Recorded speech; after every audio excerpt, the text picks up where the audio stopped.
Class 12 semester 3 তোমাদের দ্বিতীয় অধ্যায় থেকে 9 নম্বর পাঠের জন্য আলোচনা শুরু হবে। এই অধ্যায়ে আমরা অনেকগুলো পাঠ আলোচনা করলাম।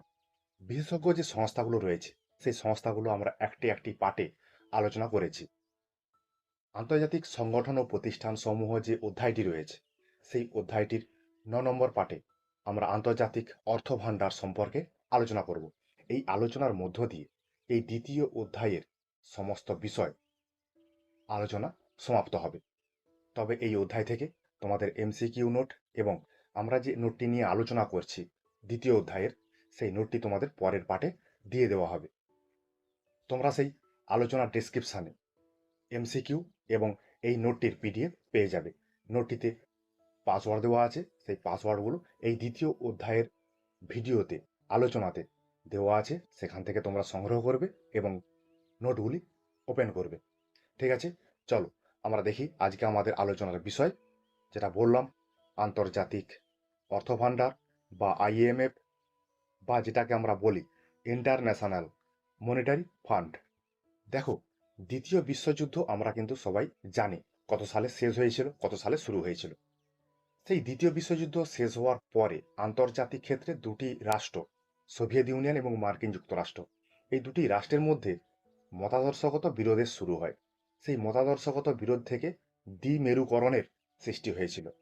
তখন পুঁজিবাদী গোষ্ঠীর যারা রাষ্ট্র ছিল তারা বুঝতে পেরেছিল সারা বিশ্বে যদি আধিপত্য প্রতিষ্ঠা করতে হয় তাহলে সারা বিশ্বকে অর্থনৈতিক দিক থেকে কবজা করতে হবে।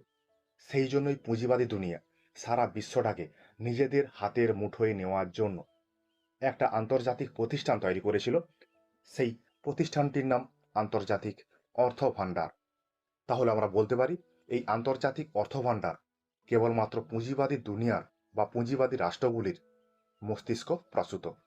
দেখো, দ্বিতীয় বিশ্বযুদ্ধের সময় যে সম্মেলনগুলো হয়েছিল সেই সম্মেলনগুলোর মধ্যে ব্রেটেন উড সম্মেলনের মধ্য দিয়ে আন্তর্জাতিক দুটি অর্থনৈতিক সংগঠন বা প্রতিষ্ঠান তৈরি হয়েছিল। সেই প্রতিষ্ঠানগুলোর মধ্যে আমরা আগের দিন বিশ্ব ব্যাংক আলোচনা করেছি, আজকে আমরা আলোচনা করব আন্তর্জাতিক অর্থ ভাণ্ডার। তাহলে সেই সিদ্ধান্ত অনুযায়ী, মানে ব্রেটেন উড যে সম্মেলন হয়েছিল সেই সম্মেলন অনুযায়ী আন্তর্জাতিক ক্ষেত্রে পুনর্গঠন ও উন্নয়নের জন্য আন্তর্জাতিক ব্যাংক বা আইবিআরডি, বা যেটাকে আমরা বিশ্ব ব্যাংক বলি, সেটাও যেমন তৈরি হয়েছিল, তার সঙ্গে সঙ্গে আন্তর্জাতিক অর্থ ভাণ্ডার বা আইএমএফ, ইন্টারন্যাশনাল মনিটারি ফান্ড গঠন করা হয়েছিল। তাহলে এই ইন্টারন্যাশনাল মনিটারি ফান্ড সংগঠনটি প্রতিষ্ঠিত হয়েছিল 1945 সালের 27শে ডিসেম্বর।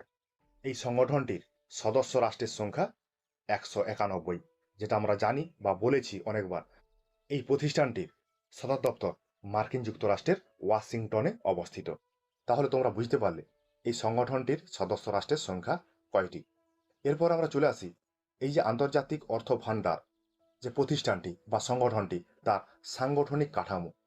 এই প্রতিষ্ঠানটি কিভাবে গঠন করা হয়েছিল। আন্তর্জাতিক অর্থ ভাণ্ডার পরিচালক পর্ষদ, কার্যনির্বাহী পরিচালক মণ্ডলী, প্রধান পরিচালক, সচিবালয়, এই 4টি সংস্থা নিয়ে গঠন করা হয়েছিল। তাহলে এই যে 4টি সংস্থার সমন্বয়ে আন্তর্জাতিক অর্থ ভাণ্ডার তৈরি হয়। সেই সাংগঠনিক কাঠামোর বিষয়গুলো আমরা একে একে দেখে নেব। প্রথমে কি আছে? পরিচালক পর্ষদ। আন্তর্জাতিক অর্থ ভাণ্ডার যে সমস্ত সিদ্ধান্তগুলো গ্রহণ করে সেই সিদ্ধান্তগুলোর সর্বশেষ সিদ্ধান্ত গ্রহণকারী সংস্থাকে পরিচালক পর্ষদ।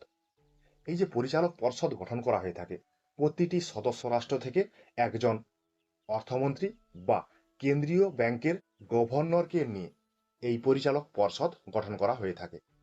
তাহলে বিষয়টা মনে রাখবে, প্রতিটি সদস্য রাষ্ট্র থেকে একজন। তাদের পদগুলো কি হবে? তারা অর্থমন্ত্রী হতে পারেন বা কেন্দ্রীয় ব্যাংকের গভর্নর হতে পারেন। দ্বিতীয়, সাংগঠনিক কাঠামো, কার্যনির্বাহী পরিচালক মণ্ডলী। তাহলে 25 জন কার্যনির্বাহী পরিচালককে নিয়ে এই কার্যনির্বাহী পরিচালক মণ্ডলী গঠন করা হয়ে থাকে। তাহলে এদের কাজ কি? এই যে 25 জন পরিচালক মণ্ডলী, তাদের কাজ কি?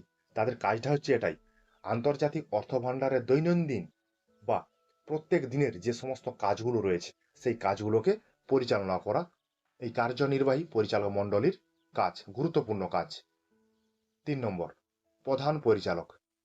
আমরা যে আগের পয়েন্টটা পড়লাম, কার্যনির্বাহী পরিচালক মণ্ডলী আন্তর্জাতিক অর্থভাণ্ডারের পরিচালক মানে প্রধান পরিচালককে নিয়োগ করে থাকেন। তাহলে এই প্রধান পরিচালক তিনি কিন্তু এই আন্তর্জাতিক অর্থভাণ্ডারের সভাপতি। তার কার্যকালের মেয়াদ 5 বছর। ঠিক আছে? তাহলে আন্তর্জাতিক অর্থভাণ্ডার পরিচালনা করার জন্য একজন প্রধান পরিচালক থাকবেন। সেই প্রধান পরিচালক কার্যনির্বাহী পরিচালক মণ্ডলীকে পরিচালনা করবেন। সেই যে 25 জন কার্যনির্বাহী পরিচালক মণ্ডলী আছে, সেই কার্যনির্বাহী পরিচালক মণ্ডলীকে তিনি মানে প্রধান পরিচালক নিয়ন্ত্রণ করবেন। তাহলে প্রধান পরিচালক যিনি আছেন তিনি তো আর সমস্ত কাজ করতে পারবেন না। তার জন্য একটা দপ্তর দরকার। সেই দপ্তরের বিষয়ে আমরা আলোচনা করব। সেই দপ্তরটা কি? সেই দপ্তরটা হচ্ছে সচিবালয়।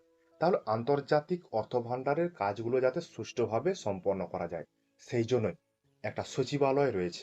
সচিবালয়ের মধ্য দিয়েই আন্তর্জাতিক অর্থভাণ্ডারের সমস্ত কাজ সম্পাদন করা হয়ে থাকে। তাহলে দেখো, সচিবালয় যদি প্রয়োজন মনে করে যত সংখ্যক কর্মচারীকে নিয়োগ করতে হবে, সেই সংখ্যক কর্মচারীকে নিয়োগ করতে পারে এই সচিবালয়।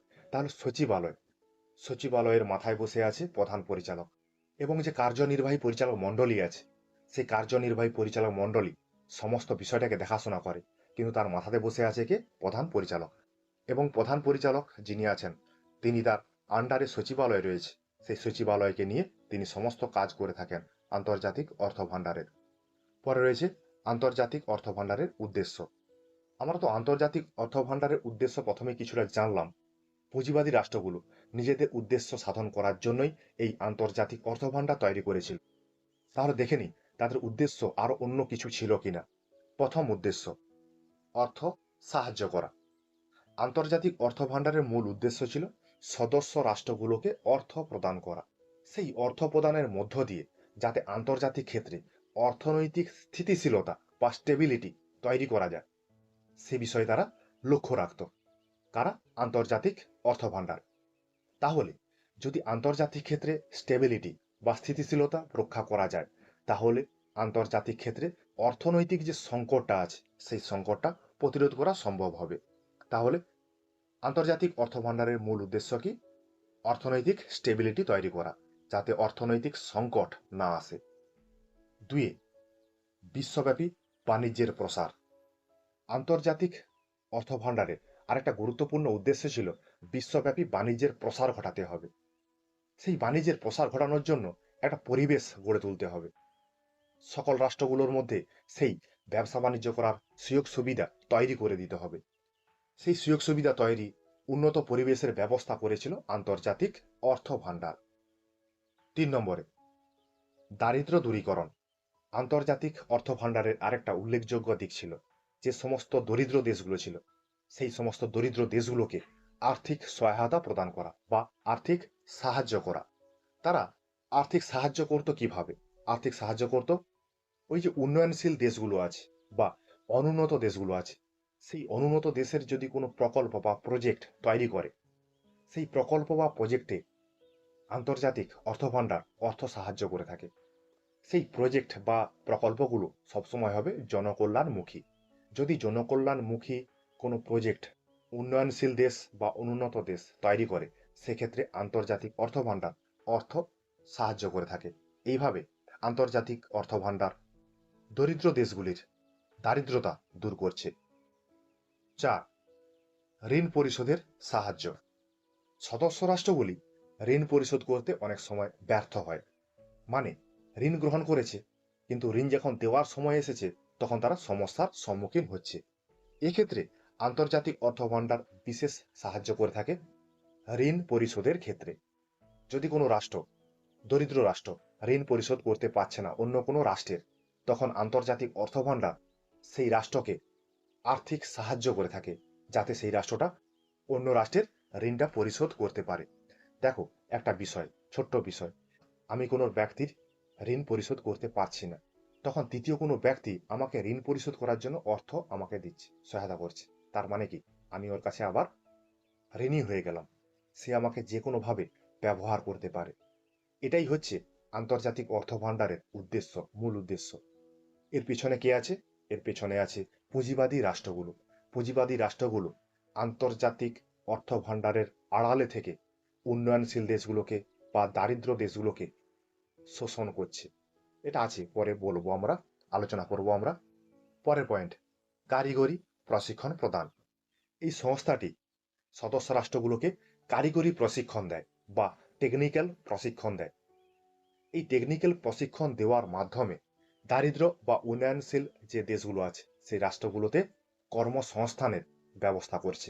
উন্নত দেশ টেকনোলজির দিক থেকে অনেকটাই উন্নত, কিন্তু স্বল্প উন্নত বা কম উন্নত যে দেশগুলো সেই দেশগুলোতে টেকনোলজি নেই, কারিগরি বিদ্যার দরকার আছে।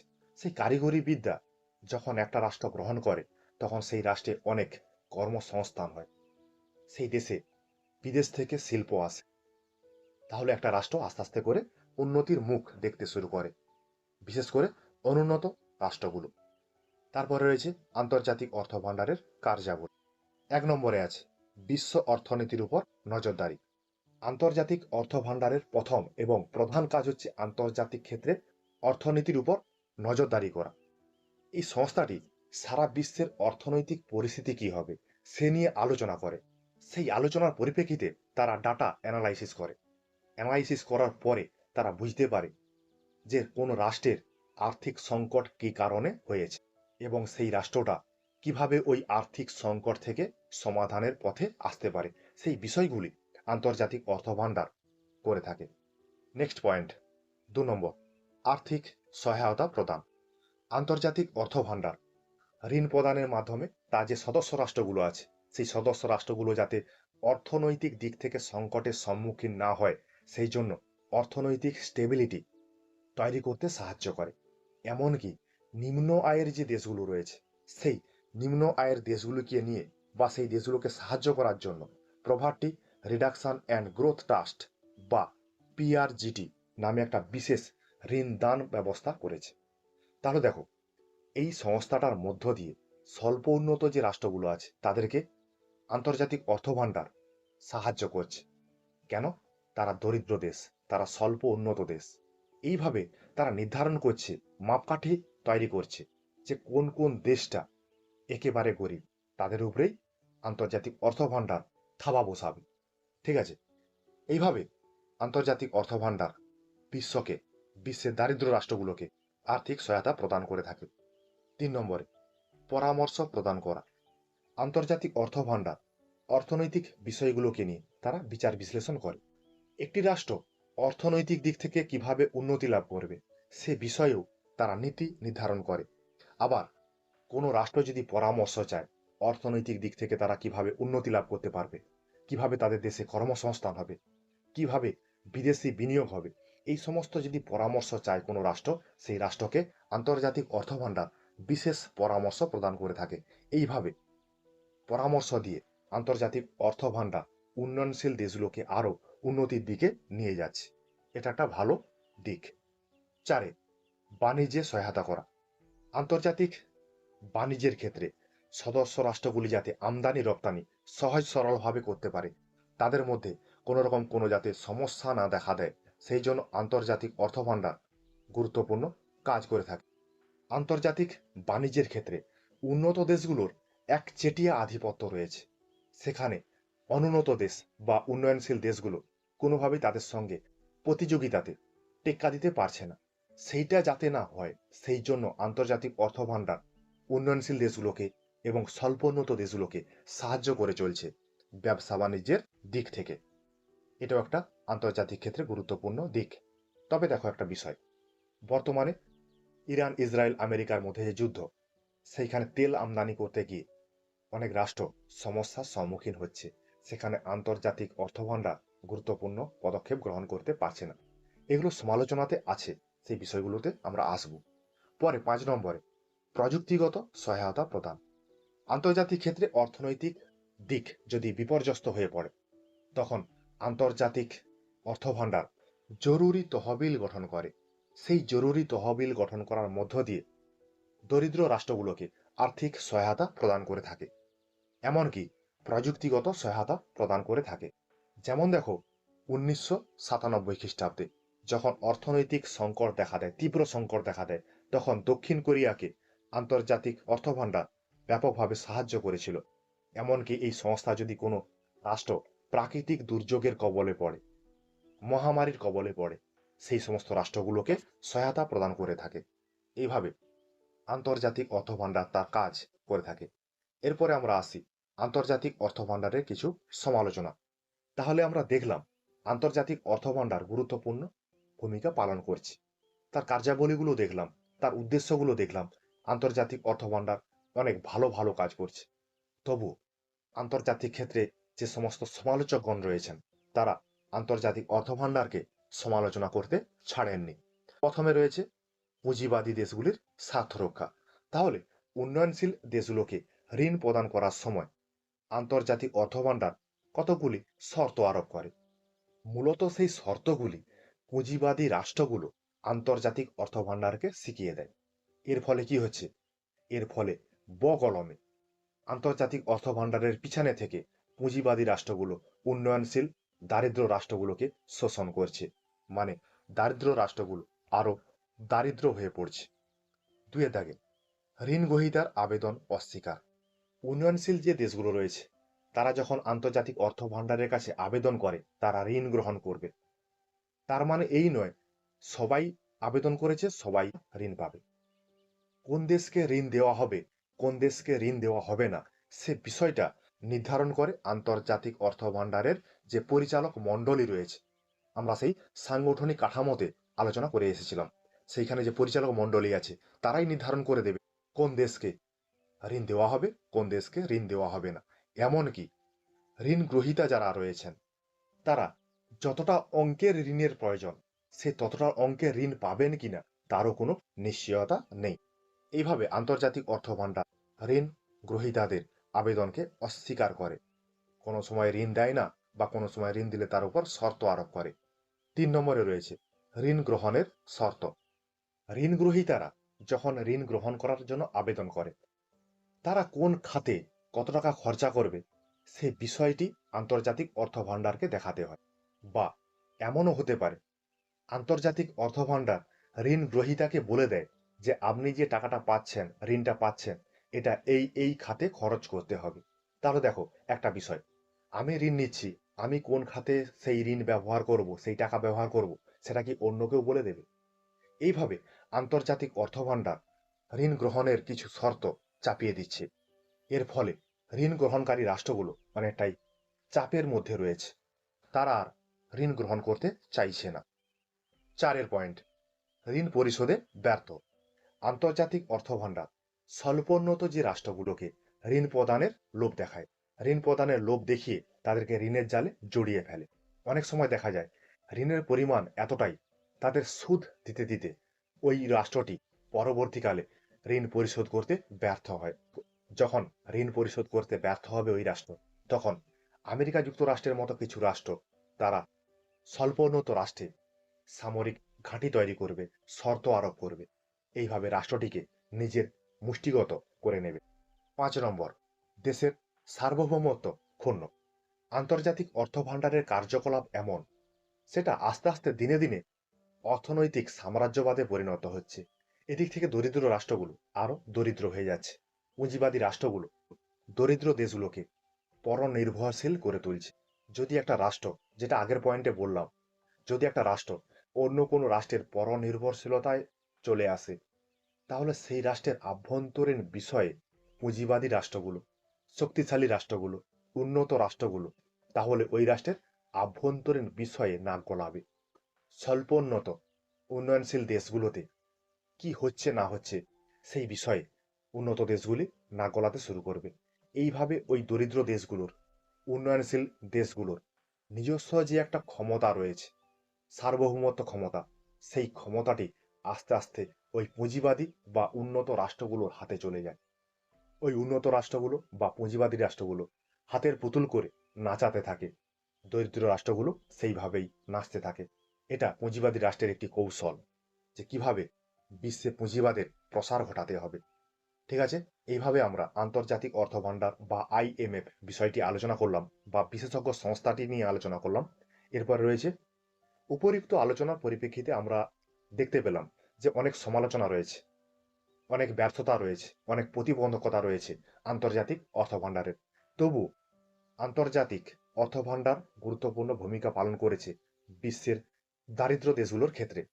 দরিদ্র দেশগুলোকে আইএমএফ সাহায্য করেছে, সামাজিক সুরক্ষা বাড়িয়েছে। এইভাবে আন্তর্জাতিক ক্ষেত্রে আন্তর্জাতিক অর্থভাণ্ডার বা আইএমএফ কাজ করেছে। ঠিক আছে? এইভাবে দেখবে, পড়বে। তোমাদের এই পাঠটির সঙ্গে কিছু গুরুত্বপূর্ণ বিষয় দেওয়া আছে, তোমরা দেখবে ফুল ফর্ম বা পূর্ণ রূপ। তোমরা দেখে নেবে, পড়ে নেবে, বা পিডিএফ এর সঙ্গে তোমরা এটা পেয়ে যাবে। এগুলো পরীক্ষাতে পড়ে, সেই জন্য দেওয়া। কিছু দেওয়া আছে, মানে যেগুলো ইম্পর্টেন্ট সেই বিষয়গুলোই এখানে দেওয়া আছে। তোমরা বিষয়গুলো একটু দেখে নেবে। ঠিক আছে? এআই, অ্যামনেস্টি ইন্টারন্যাশনাল, এগুলো কিন্তু ভুল করবে না। এআই মানে হচ্ছে আর্টিফিশিয়াল ইন্টেলিজেন্স, এটা কিন্তু নয়। আমাদের রাষ্ট্রবিজ্ঞানের ক্ষেত্রে এআই বিষয়টা আলাদা। এগুলো দেখে নেবে। ঠিক আছে? বা পিডিএফ এর সঙ্গে তোমরা পেয়ে যাবে, সেখানে তোমরা বিষয়টি দেখে নেবে।